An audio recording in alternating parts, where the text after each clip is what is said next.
Assalamualaikum warahmatullahi wabarakatuh. Perkenalkan, nama saya Lulu Melinda dengan NIM 2348201068. Saya dari kelas 2B. Baiklah, di sini saya akan mempresentasikan tentang saraf. Apa itu saraf? Saraf merupakan suatu struktur yang terdiri dari komponen-komponen sel saraf atau disebut juga neuron. Sistem saraf bersama-sama dengan sistem hormon memelihara fungsi tubuh. Pada umumnya, sistem saraf berfungsi mengatur misalnya kontraksi otot, perubahan alat-alat tubuh bagian dalam yang berlangsung dengan cepat, dengan kecepatan sekresi beberapa kelenjar endokrin.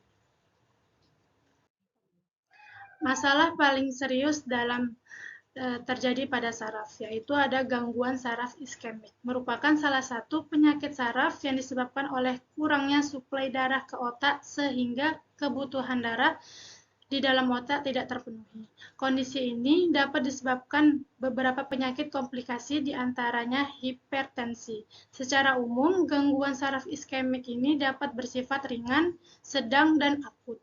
Kurangnya informasi tentang penyebab dan gejala terkait penyakit ini membuat masyarakat sulit melakukan pencegahan serta lambatnya proses penanganan penyakit gangguan saraf iskemik membuat angka kematian terhadap penyakit ini semakin meningkat. Nah, gejala stroke iskemik. Gejala stroke iskemik tergantung pada bagian otot yang terpengaruh dan biasanya muncul secara tiba-tiba.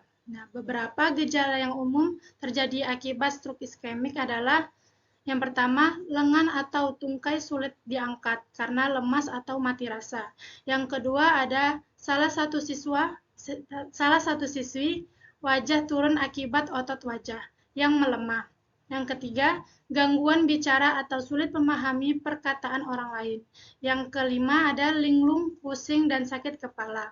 Yang keenam ada gangguan penglihatan pada salah satu atau kedua mata. Yang ketujuh ada gangguan keseimbangan dan gerak tubuh. Selanjutnya itu ada faktor resiko stroke iskemik.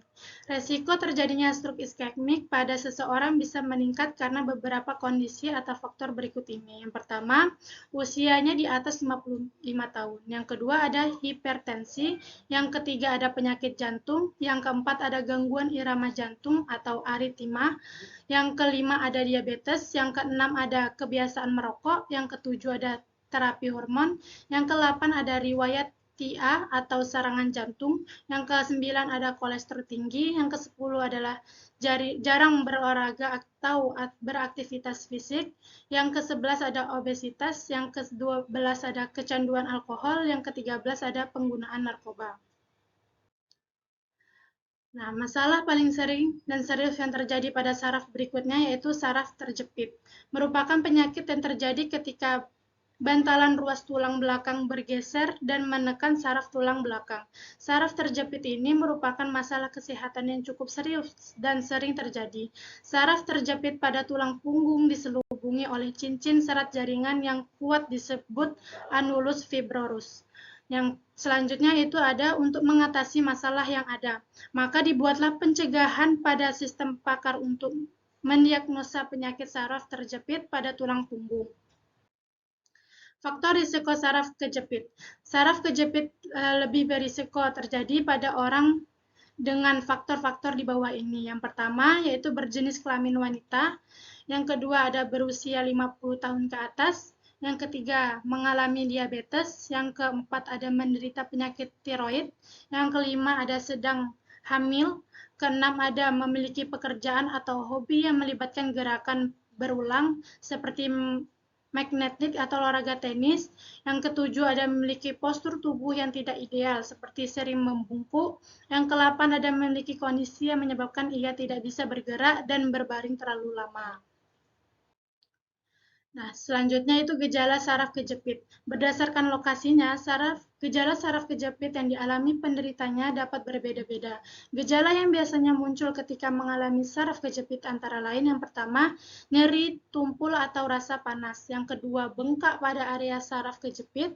Yang ketiga, ada nyeri menjalar yang terasa tajam. Yang keempat, ada kesemutan yang terasa seperti ditusuk jarum. Yang kelima, ada mati rasa. Dan yang keenam, ada lemah otot.